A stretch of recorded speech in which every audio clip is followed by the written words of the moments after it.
1, 2, 3. While our weekly shows are edited to time for broadcast on public TV and community radio, we offer to our supporting members and podcast subscribers the full uncut conversation. The following is from our episode, Inside the MAGA Movement, What Happens Now, with guest Michael Premo, a journalist and filmmaker who produced and directed the gripping documentary Homegrown. The film follows 3 members of the Proud Boys in the lead-up to the January 6th insurrection. These audio exclusives are made possible thanks to our member supporters.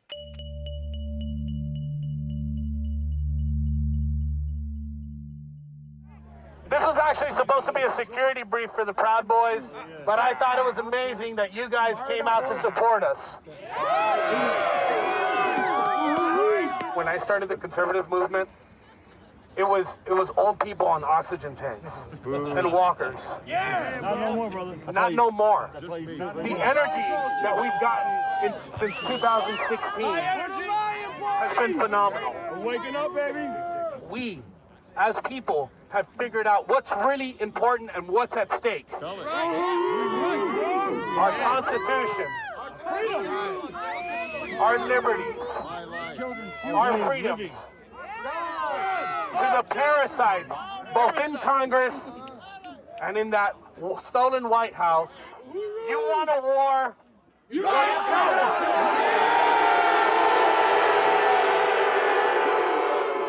Then, ladies and gentlemen, repeat after me. Here it is. I am a Western chauvinist. I am a Western chauvinist. And I refuse to apologize. For creating the modern world. We're all Proud Boys. That was a clip from Homegrown, a stunning new documentary by Michael Premo and Rachel Falcone about the violence that helped to bring Donald Trump back to power. Made on the down low with extraordinary access, Homegrown follows 3 men involved in the extremist group the Proud Boys as they participate in protests, rallies, and paramilitary action before and after the November 2020 election. An intimate record of the feelings and facts that push some to political violence. The film also casts light on the changing dynamics and demographics within today's far right. Homegrown is compelling, concerning, and perfectly timed.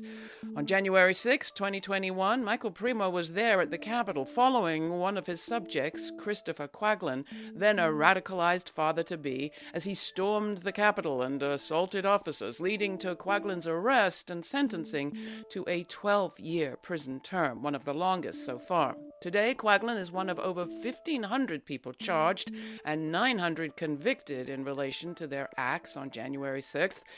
He's also one who could potentially be freed. In his second term, Donald Trump has said he'd prioritize pardoning January 6 offenders, people he's called hostages. What are we to make of all this? Homegrown makes us think about all of it, our laws, our culture, our neighbors, and ourselves. Michael Premo's work spans film, radio, theater, installation, and photography. With his frequent collaborator, Rachel Falcone, he co-directed the participatory documentary Sandy Storyline, among other films. Homegrown premiered at the Venice Film Festival in the summer of 2024. It is out now from Storyline Media. Michael, welcome to Laura Flanders and Friends. I am happy to call you a friend, and I know you have been working on this for many, many years. Congratulations. And I guess the question on everybody's mind is, when did you decide that this was the story you wanted to tell, and how did you get the access that you did? Well, thank you so much for having me. It's a pleasure to be in conversation. I've been telling you little bits about this film over the years, so I'm excited to finally, share it with you and the world. So thank you very much. Rachel and I started filming this in 2018. And it was really at that moment where we were trying to better understand why people felt it was necessary to use violence to achieve what it is that they felt they needed to achieve. So we really set out to try to better understand why people sort of somewhat across the political spectrum were fighting for America. Like, what does that mean to fight for America? Who are you fighting? What are you fighting for? And I think that honest curiosity was really a credit to how we ended up getting the access that we did. I think fundamentally, I found many people who, share a perspective that I share, which is that, we live in a system where the economic and political system is rigged in favor of corporations and the billionaires at the expense of working class and middle class people. And that sort of central critique or frustration sort of seemed to run through all the people that we met. Now, you say you set out to look across the political spectrum, but you end up with 3 Proud Boys. Can you talk about them as individuals, how you settled on them, and what happened to that idea that you would be talking to people of a variety of political ideologies? Yeah, so when we set out, we thought that we would be talking to, well, we ended up, while we were in production, we were talking to people sort of who are on the left, who are on the right, and the more we thought about this film, it became there was too many ideas for one film, and the energy and the excitement and the proximity to power that the conservative movement was exhibiting made that angle particularly provocative. So we ended up sort of following that thread. Well, and follow you do. You seem to be like almost on the back of Christopher Quaglin as he's there at the Capitol on January 6th. I don't think you ever imagined that your work would take you there, I'm assuming.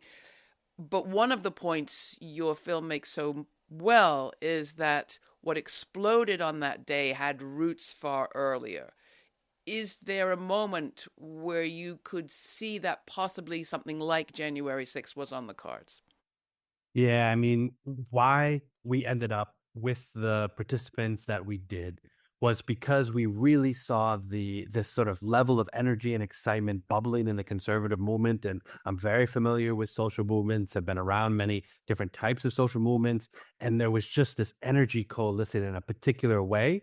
And we wanted to figure out how we could be as close to the center of that energy as possible to really better understand why people were doing what they were doing. And so, of course, we could have never imagined where it would take us, but we knew we were headed to something explosive. And that seemed really apparent kind of well before the election. Like in the summer of the election, the summer before the election, it became very clear that there was a level of alignment and organization across different tendencies of the conservative movement that were finding a level of finding a kind of a rhythm of working together, so to speak, in a way that pretended that something big was going to happen. Was there anything you learned new about that day, January 6th itself?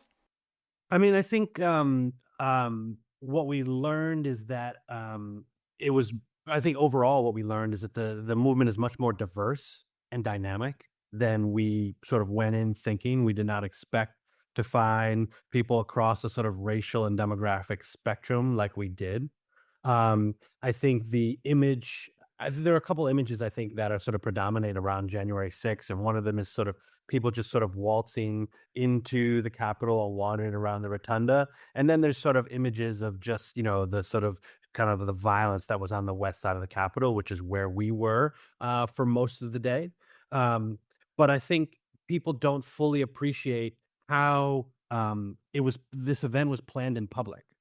Like the drum was beating to storm the Capitol since around Christmas. And we really tried to show in the film there was kind of 2 turning points in the fall with the Million MAGA March in November and the sort of Stop the Steal rally in November or in December that were really kind of 2 turning points that really showed how people were getting increasingly frustrated with what they believed was a stolen election. And as they saw their sort of legal avenues for recourse dwindling, were becoming more aggravated and more aggravated. And so in December, it seemed inevitable that there was going to be a large amount of violence. And that was not just from the people that we were spending time with, but that was just from what we saw from watching conservative media and reading conservative press. It's important to remind people we're talking about election 2020, and we're now 4 years on and entering a second Trump term. are the concerns you raise that you've just mentioned allayed now? Do you feel like these folks that you followed are like, okay, our guy's in power, we can go home? No, I think what we're going to see is an escalation of the potential for violence. And it may not be this year, it may not be next year, it may take a few years to see sort of what it looks like. But I think what we're going to see is from across the movement, you see folks learning the lesson of the first term of Donald Trump, where there was many people in the movement that didn't feel like they were as effective as they should have been or could have been. I think Project 2025 is a great example of the sort of broader consensus among the conservative movement around what to do once they regained power. And that is reflected, I think, up and down the streams of participation in the movement, where people are like, no, now is our moment. And people feel increasingly emboldened in a way that I think is somewhat similar of 2016, but there's a different sense of urgency around now. We're going to come back to this, but while we have you talk a bit about the spectrum of this movement, as you described it, the diversity, in fact. I'm talking racial, gender. You focus on three men, Thad, Chris, and Randy, but there are women in the picture too. And you go across the country. We're talking urban, eastern, southern, western, places you'd expect, places you wouldn't expect. One of the most surprising sections of the film is the part that shows a rally, supposedly Patriots Against Racism, that is being organized by some of the participants in your film in Utah, in Salt Lake City. Do you want to set this up? It's the shot where the two of them are in the car in a kind of caravan of vehicles heading to the Capitol. Well, as many people remember, there was a sort of a phenomenon that happened partly as a result of the pandemic, where there was all these car caravans and rallies that were taking place in place of big public rallies in a crowded space. People were gathering in these large car caravans, and there was also boat caravans. And so this is a car caravan called a Trump train in Salt Lake City, Utah. And we see one of the protagonists in our film, Thad Cisneros, who is a Latino man from South Texas, who was living in Salt Lake City at the time, and he is a Proud Boy. And he is somebody who had been racially profiled by the police on several occasions. And it was his opinion that the problem with police was not a systemic problem, but it was a case of bad apples. But regardless, he is somebody who was interested in, or is still interested in, police reform. He thought that the system had to be addressed in some way to address these bad apples. And he forged this completely unlikely alliance with this woman named Jakari Kelly, who is a Black Lives Matter activist. And he was like, look, maybe we can sort of reach across the aisle, so to speak, and talk to people who, on the surface, maybe were diametrically opposed. So him and Jakari kind of struck up this unlikely relationship, which we see in the film. It's not all kumbaya, as even this clip reveals. Girl, what you do, girl? What you do, girl? Black Lives Matter, girl. We are in a caravan going one direction. There's some more. And it's Patriots Against Racism. That's what it is. Patriots Against Racism. So then, can I flip this around? There we go. So they organized another event, the BLM Utah, and you can see them. And they're being very stunning and brave, and they're flipping everybody off. But that works vice versa, because when I was in a caravan, the Trump supporters were flipping us off. No, it's very stupid. Way more attention than there needs. Yeah, exactly. Both Jakari and myself are of what I think is a very good opinion, that you should allow the other side to voice their opinion without any kind of reprisal. This is a demonstration of what I would consider to be unity amongst people with the same opinion. So why not just have American flags? Well, these guys are Trump supporters. They're voicing their opinion. But if it's anti-racism, like what's Oh my gosh, Trump? Trump is not synonymous with racism. Let's not go there, Jakari. So is this a Trump caravan or is this supposed to be like a patriot caravan? Oh, I see what you're saying. Because Right. it was patriots against Because it looks racism. like Okay. it's a Trump caravan. See, at least I'm trying to understand. But can we agree that Donald Trump is not synonymous with racism, please? I see he says some racist ass shit. I'll say that part. We got guys in New York, one of which is married to a black woman with black children. And That doesn't make you not racist if you have a black family. I cannot grasp that concept. No, you can still have that little prejudice. that is fucked up complete nonsense to me. Oh Jakari. my That is God. complete nonsense. That's like saying a black person can't be prejudiced against a Mexican person. Hi, lovely listeners. Laura Flanders and Friends is, as we say, the place where the people who say it can't be done take a backseat to the people who are doing it. Our guests are doing it. Now we just want to thank you, our member supporters, for doing your part. All of you who have yet to become members, please do it. Join our community today by making a one-time donation or make it monthly at lauraflanders.org/donate. That's lauraflanders.org/donate. Thank you. And a reminder to hit that subscribe button wherever you get your podcasts. And thank you. Now back to our full uncut conversation. You've talked about that alliance as unlikely. What's happened to it? So it was somewhat short-lived. His Thad's attempt to try to work with Black Lives Matter activists was met with a backlash from other activists in the Proud Boys who were very critical of him trying to work with Black Lives Matter. Some people liked the idea. Some people were like, no, you can't work with them. They think we're all white supremacists. They'll never understand anything else. And as a result, their partnership was very short-lived. Is the far right white supremacist? So I think that is one of the things that we tried to complicate in the film because we show so many people of color who would not identify as white supremacists, who they themselves say that they're not racist. Even, one of the Proud Boys in our film, Randy Ireland, who is a white man who lives in Brooklyn, New York, in my experience with him is someone who is not a racist. And I think it sort of complicates this narrative. And I saw Randy and I saw Thad fighting with other activists in the movement around racism, around white supremacy. And often the flack that they caught was, hey, you're giving in to the sort of woke left that's trying to censor and trying to, cancel people. We're conservatives. We don't cancel people. We accept all views. It's freedom of speech. People can say what they're going to say. And Randy would retort, right, no, we need to get rid of the white supremacists. We need to get rid of the racists. That's not what democracy, that's not what America is about.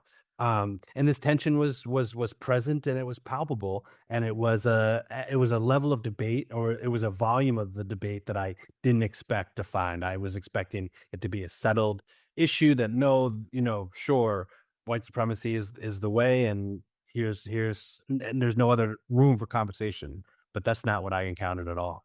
What you do cover, though, and portrays so brilliantly is maybe not white supremacist to the people, but white supremacy, the structure. And I'm thinking particularly of the scene where another one of the caravans, one that Chris is participating in, is heading down the highway in Long Island at relatively high speed, and they're joking about how they're never going to get pulled over by police. What are you wanting your audience to think about that moment? So what we want to see, why we made this film in the way that we made, and what I mean by that is it's an observational film. There's no sit-down interviews. No, we feel like we are right there with you. And we wanted you to be up close and personal to see the gulf and the juxtapositions and the tensions and contradictions between what they say and what they do, and how their actions reverberate in the world in very different ways. based on race and class. And so we want it to be clear to see how people move through the world and how they act very differently. I think we see this in that Trump train that you're referencing, and we also see this on January 6th. If there was a very different type of movement that looked in a very different way, the response from law enforcement would have been absolutely different. And I have no compunction about that at all. And that was one of the things that really blew our mind about the morning of January 6th, when, knowing that this event was planned in public, we just assumed that law enforcement would just have the Capitol completely surrounded, and it would be impossible to get even close to the Capitol unless you're an authorized person. And so we want to make these juxtapositions very clear and really have a way in for people who sort of don't quite understand how their actions may support systems of white supremacy, and what the gulf between what you say is and what you do is, if that makes sense. Talking about our awareness as a society now, the Department of Homeland Security, the Justice Department, watchdog groups often identify white supremacists, right-wing extremists, violent extremists, however you choose to define them, as a potential threat. What do you make of what is actually being done, and what it perhaps might look like effectively to police extremist violent groups like the Proud Boys? Yeah, the policing question is really complicated because you have even people in this sort of mainstream culture, the conservative mainstream culture, who have very particular ideas around who America is for and who America represents. And these are people in positions of power. And so I think it's very complicated to try to police ideas, but I think we have to. I think what the obstacle is often we flatten people into these two-dimensional ideas of who we think they are or what we think they are, and that prevents us from having any sort of conversation. And I think people across the political spectrum do this. Like, stereotypes are a very effective way to sort of delegitimize somebody that you disagree with fundamentally. And so, but those stereotypes create an obstacle to being able to sort of police these ideas and root out pernicious sort of things that are undermining even the potential for democracy to be a functioning system. And so I think that we need to be able to engage in conversations with people we disagree with in more functional ways. And that's one way at getting out and rooting out some of these pernicious ideas. Before we get to us and our interpersonal, though, there's still the institutional. The FBI seems to have no problem profiling and pursuing and often prosecuting terrorists of the left, people like eco-terrorists. We even have a word for it. But less easy, it seems, on the other side. Yeah, that's right. I was just listening to the congressional hearing for the potential next attorney general, and one of the questions that was posed to her was around completely ignoring recommendations from the research by the Southern Poverty Law Center, because this, Republican senator was labeled them as a sort of anti-Christian organization. So I think we have some structural work to do to be able to rid our institutions of these ideas. And I talk about it just because on day one of 2025, the FBI found what it says is its largest arms cache in somebody's back room in Virginia. I mean, these issues are not going away. Coming back to us, though, which is where you bring us, Michael, into this discussion, all of us, I did want to hear more about where you see places for work to be done. And you've alluded to it. But for one thing, one question I have is, where do you see the fissures inside the far right and even inside the individuals themselves? We saw a lot of tension between, the father-to-be who's trying to be a great dad, but that being a great dad has ended him up with 12 years in prison. Complex feelings about family and masculinity come up throughout this. So where do you see the fissures within the movement? And then where do you see possible points of connection? You've mentioned one, and I think your guy Thad, was radicalized by Michael Moore, so that's one point of connection right there. Yeah, I mean, I think one of the big ones is race, as I mentioned. I think that the sort of tensions around race and how the system, these institutions support systems of privilege is something that, I think there are possible inroads. it's hard to get through the noise and the backlash around DEI and woke and all these sort of words that have become sort of buzzwords to the right. But I feel like if we can use different language, there's opportunities for penetration and deeper understanding around race and how privilege affects society. I think another point is around the crisis of masculinity. I think we don't have, and by we I mean men, in particular cisgendered men. There's a lack of space within our society to express vulnerability and talk constructively around what does it mean to be a man in this current age. I think often these conversations are had through finger pointing and shaming, and calling people out rather than calling people in. And so I think that's also a point of intervention where it's possible to sort of have these questions around what does it mean to be a man in this modern era? What does that mean? What does strength actually look like? And I think that's something that is not talked about enough in constructive ways. So, I think that's a big one for sure. One of the others that struck me is it would probably help for us to have fewer wars. A lot of your folks are veterans. Yeah, there's Catherine Ballou and some of these writers who have well documented how every American conflict abroad is followed by sort of an explosion of sort of far right militarized activity at home. And, what we're experiencing is very much a result of these, 20 years of the quote unquote forever wars. Where people, signed up for God and country and, maybe perhaps what they, earnest reasons to try to, be involved in something. And many people join the military just to have a way out of their community, just to get a job, just to, get an education. And all of these sort of complicated reasons for that involvement are not necessarily talked about in our broader society. People are sort of lumped in and grouped into these stereotypes. And as a result, when they re-enter society, there isn't the support needed to be able to help folks reacclimate, refocus, and process the sort of trauma of those experiences in a way that can make them sort of productive to a pluralistic democracy that we're hoping to build. So I think that also like ties into this sort of alienation of the modern individual, man and woman, where we're just increasingly isolated from each other and just sort of like wrapped behind screens. And people are looking for identity, people are looking for community, and people are looking for purpose.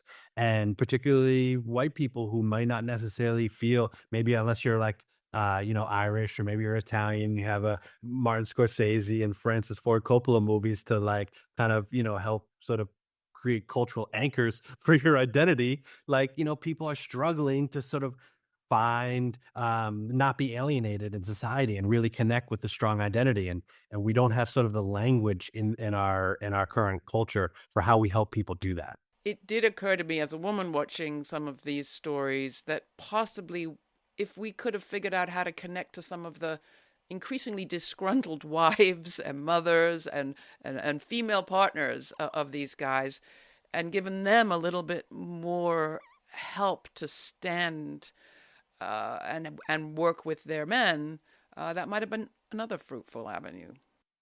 Yeah, I think that's absolutely right. This sort of world is powered by the unseen labor of women, and with the conservative movement, it's not any different. But again, we don't have the sort of spaces in our society to really talk critically in a way that is free of judgment and shame. Well, that's what your film does so beautifully. And so I have some obvious questions like, what did the people in the film think of the film if they've seen it? And then it's been touring around the country at festivals for about half a year, 6 months or so. What's been happening at those screenings? And what's the future of the film itself, as far as you know? So, some of the people who have seen the film feel like they're represented accurately. They may not sort of agree with everything that was sort of shown in the film, but they feel like it's an accurate representation, at least those who are not in jail and have been able to see the film.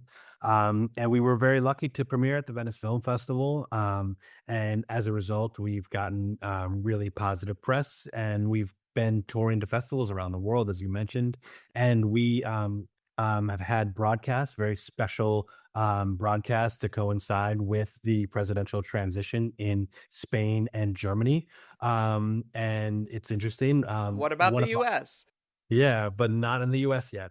Some of our strongest screenings have been in Germany. There's been a lot of conversation and sort of self-awareness around threats to democracy in Germany in a particular kind of way, and they've really responded to the film.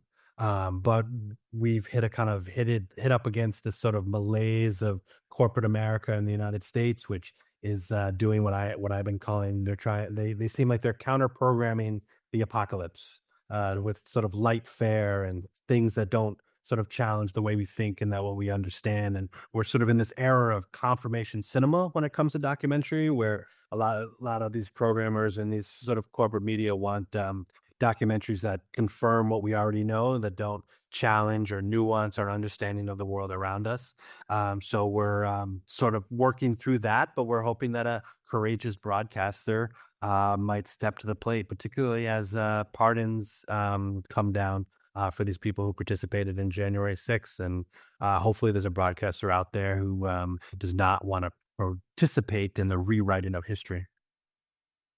As Donald Trump takes office for his second term, if these pardons come through, what do you make of the culture we're creating around culpability, liability, accountability, impunity?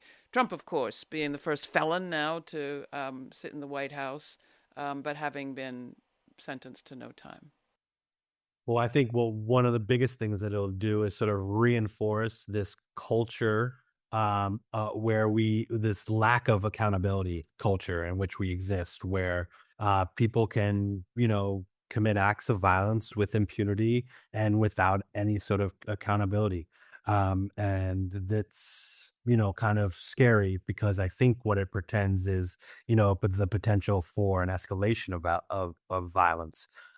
We're in an era now where one political party, primarily the Republican Party, no longer sees the Democrats as a legitimate partner in governance. And when one political party no longer sees the other party as a legitimate partner in governance, it increases the potential for sectarian violence. When we've seen this in other countries around the world as over the last 2-3 decades. And I think that's the era that we're entering now, that'll really be signaled by these pardons, because that's sending the message that January 6th was peaceful and January 6th was sort of an inconsequential protest, just like any other protest, quote unquote. And I think, there needs to be accountability for some of these people, particularly people who committed acts of violence against law enforcement. So that goes back to seeing each other. I mean, if you have one party refusing to see the other as a legitimate party, we also have a whole lot of people refusing to see people of the alternative party as other people. You said at the beginning that you recognize that kind of adrenaline rush that you were seeing on the right from your own experiences on the left, so, for lack of a better word. And I recognize it too. Going back to protests for fair globalization of trade, to protests outside the Seattle meetings of the World Trade Organization, to the Black Lives Matter protests. I'm not talking about the violence, but that sense of it could go there. It wouldn't take much. What did you learn about yourself in this process? And are there things now that you'll notice perhaps in your own self? I know I'll be thinking about that for a while. Oh, it's a really great question. I think it really did. I've always sort of like wrestled with this eternal debate between violence and nonviolence and how we can make meaningful change in our democracy. And it, really challenges my understanding of nonviolence and what that looks like and what that means. And I think that it's deepened my commitment to that idea, but really challenged my understanding of how we get there in a way that's productive to fostering a pluralistic democracy in which everyone can thrive. So how do we get there? I'm not sure. I think the big things that I'm really interested in is like how we break through this alienation. How we just look at people as people and not look at people as ideas. And we can sit down on a table and have conversations and camaraderie in a way and still disagree. I think there's that quote is like, how do you disagree without being disagreeable? I think that's, there's space to it, and it may kind of feel touchy feely, but I really think there's a currency there, and our, complete lack of dialogue and conversation with people that we disagree with. And I think now in the social media era, people are so firmly planted their flags and particular ideas, less so out of an interest for those ideas and more so as an expression and a performance of a perceived identity. And I think to get past that, we just have to sit down and sort of engage in conversation. Has Zakari, the Black Lives Matter activist who we talked about in Utah, given up on this kind of work? As last time I talked to her, she had sort of been exhausted by activism, understandably so, working with her comrades on the left as well as trying to work across the right. She's just trying to figure out how to just provide for her son. And Chris's wife and kid, what's the status of that family? And I should say, do you think the sentence for 12 years was right? Should he be freed? Has he served enough time? What do you make of all that? Yeah, that's a great question for Chris, who has been sentenced to 12 years. Particularly if you have a perspective of the American criminal justice system as a system that is not designed in a way to really foster any real meaningful rehabilitation and restoration. It's a system I think that we need to sort of scrap and rethink. Because it's not doing what we say that it's what we want it to do. I think from that perspective, 12 years is an insane sentence that feels disproportionate to what he did on that day. He should be held accountable. There should be ways for him to sort of address what he did and come to grips with it. But to be away from his son for the next 12 years seems just disproportionate and unnecessary completely. And his wife? And his wife at his sentencing, Chris told me, messaged me from the DC jail and said that his wife had asked for a divorce.